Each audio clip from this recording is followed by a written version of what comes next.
முதல் நாள் நான் போய் இருக்கும் பொழுது அங்கே பலூன்களால் கூடாரங்களை அலங்கரிச்சு கொண்டிருக்கிறார். கவனிங்க, நான் முடிக்க போறேன். பலூன்களால் அலங்கரிச்சு கொண்டிருக்கிறாங்க. அப்ப சின்ன பிள்ளைகள் விளையாடி கொண்டு இருக்கிற இடத்துல நான் போய் இருந்தேன். அந்த சின்ன பிள்ளைகளோட கதைச்சு கொண்டிருக்கும் பொழுது பலூனுக்கு 2 பேர் சண்டை பிடிக்கிறாங்க. ஒரு சின்ன படியன், ஒரு பெரிய படியன். 2 பேரும் பலூனுக்கு சண்டை பிடிக்கிறாங்க. அவன் சண்டை பிடிச்சது யார் என்றால், பெரிய படியன் அந்த வீட்டுக்காரன், அந்த கொண்டாட்டம் நடக்கிற வீட்டுக்காரன். சின்ன படியனா இருந்தவன் என்ன போல விருந்தாளியா போனவன். 2 பேரும் பலூனுக்கு அடிபட்டு கொண்டிருக்காங்க. சரி என்று நான் போயிட்டு சொன்னேன், நான் உங்களுக்கு 5 பலூன் கலட்டி தருவேன். எத்தனை பலூன்? 5 பலூன் கலட்டி தருவேன். ஆனா ஒரு சவால் வைப்பேன், அதுல யார் வெல்றீங்களோ அவைக்குத்தான் நான் என்ன செய்வேன், பலூன் தருவேன். அப்பொழுது என்ன பாருங்க, இந்த சின்ன படின்னு சொல்ற, ஓ மாமா வெய்யுங்க வெய்யுங்க வெய்யுங்க, இப்ப சவால் வையுங்க. அப்ப நான் சொன்னேன், பெரியவனை கடை நீ ரெடியான்னு கேட்டேன். அவன் சொன்னான், நான் ரெடி இல்லையாண்டான். நான் ரெடி இல்லையாண்டான். நான் சொன்னேன், என்னடா அவன் சின்ன படியன் ரெடியா இருக்கிற, நீ என்னடா ரெடியா இல்லையான்னு சொல்ல, நான் இந்த சவாலுக்கெல்லாம் வர மாட்டேன் என்றான். அப்ப நான் கேட்டேன், நீ பயந்துட்டா போல இருக்குது, அவனுக்கு பயம், அதுதான் நீ தோக்க போற என்று சொல்லி பயப்பட்டு வராம நிக்கிறான். அப்ப அந்த படியன் சொன்னான், நான் ஒன்றும் பயந்து வரையில, இவன் எனக்கு ஒரு சுச்சிப்பி, நான் உடனே வென்றிடுவேன்.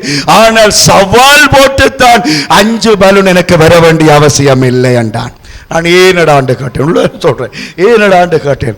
அவன் சொன்னான், பலூன் கட்டி கொண்டிருக்கிறாள் தெரியும் தானே உங்களுக்கு? ஓ எனக்கு தெரியும், அவர் என்ற அப்பா. அல்லேலூயா. பலூன் கட்டுறதே என்ற அப்பா உங்கள்கிட்ட சவால் போட்டு 5 பலூன் வேண்ட வேண்டிய அவசியம் இல்லை. நான் போய் கேட்டா முழு பலூனும் என்னுடைய அப்பா எனக்கு கொடுப்பார். பெரிய ஒரு சத்தியத்தை அந்த படியன் மூலமாய் கர்த்தர் எனக்கு சொன்னார். அல்லேலூயா. 5 பலனுக்காக சவால் போட தேவையில்லை. எல்லா ஆசீர்வாதங்களுக்கு மூச்சு காரணம் என்னுடைய உன்னுடைய தகப்பன். அல்லேலூயா. அல்லேலூயா. அவர்ட்ட ஆசீர்வாதம் இருக்கு. சொல்ல மாட்டீங்களா? சொல்ல மாட்டீங்களா? வெள்ளி அவர்ட்ட இருக்கு. அல்லேலூயா. அவர்ட்ட இருக்கு. அவர்ட்ட இருக்கு. சுகம் அவர்ட்ட இருக்கு. கேட்டால் அவர் எனக்கு கொடுப்பார். அல்லேலூயா. அல்லேலூயா. எனவே கர்த்தர் ஆசீர்வதிச்சு வச்சிருக்கார். அல்லேலூயா. அல்லேலூயா. அருமத்துரனை கோவிக்க மாட்டீங்க தானே? ஆமென் சொல்லுங்க. அருமத்துரனை விட்டு நான் போன பொழுது கோட்டில் வீடு தான், ஒரே ஒரு கதிர் தான் இருக்கும். நானும் தேனுகாவும் போனா ஒரு ஆளுக்கு கதிர, ஒரு ஆள் குந்துலாம் இருக்க வேண்டும். அல்லேலூயா. அப்புறம் கடைசியா நான் போன பொழுது பாஸ்டர் கதிர செட் என்றார். அல்லேலூயா சொல்லுங்க. என்ன செட்டு? கதிர செட். ஆமென் சொல்லுங்க. அல்லேலூயா சொல்லுங்க. வெறும் குந்து வச்சிருந்த அந்த வீட்டை இன்றைக்கு கதிர செட். ஆமென். அல்லேலூயா. உங்களுடைய வீடுகள் எப்படி இருக்கு?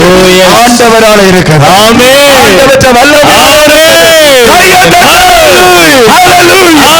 கர்த்தரங்களை ஆசீர்வதிப்பார். ஆமென் சொல்லுங்க. ரோட்டு ரோட்டா பிச்சி எடுக்க கர்த்தரங்களை விட வேண்டாம். 2 சுண்டு அரிசி தாண்ட கேட்க விட வேண்டாம். கர்த்தரங்களை ஆசீர்வதிப்பார். எங்கட அடுப்பு புகையுது. அல்லேலூயா. கர்த்தரங்களை போஷிக்கிறார். ஆமென். கர்த்தருக்கு ஸ்தோத்திரம். ஓ எஸ். கர்த்தருக்கு ஸ்தோத்திரம். கர்த்தருக்கு ஸ்தோத்திரம். கர்த்தர் நம்மை ஆசீர்வதிக்கிறார். கர்த்தர் நம்மை ஆசீர்வதிக்கிறார். அப்பத்தின் தண்ணி ஆசீர்வதிக்கிறார். கடன் தண்ணி இல்லாமல் வாழ பொருளாதார நிலைமைகள் மாறும். நாளைக்கு இந்த நேரம் இந்த கஷ்டம் மாறும். இன்றைக்கு இந்த பிரசங்கம் வரும்பொழுது பரிசுத்த ஆவியானவர் உங்க மனசுல உணர்த்துவார். இன்னும் 1 மாசத்துல உங்க சூழ்நிலை மாறும். அங்கீகரி. அல்லேலூயா. இந்த வருஷத்துக்குள்ள உங்க நிலைமை மாறும்.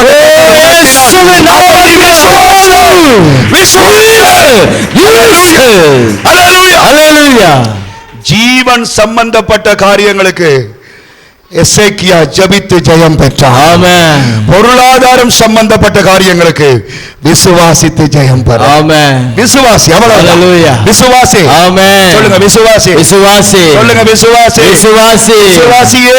விசுவாசியே. விசுவாசி. விசுவாசி.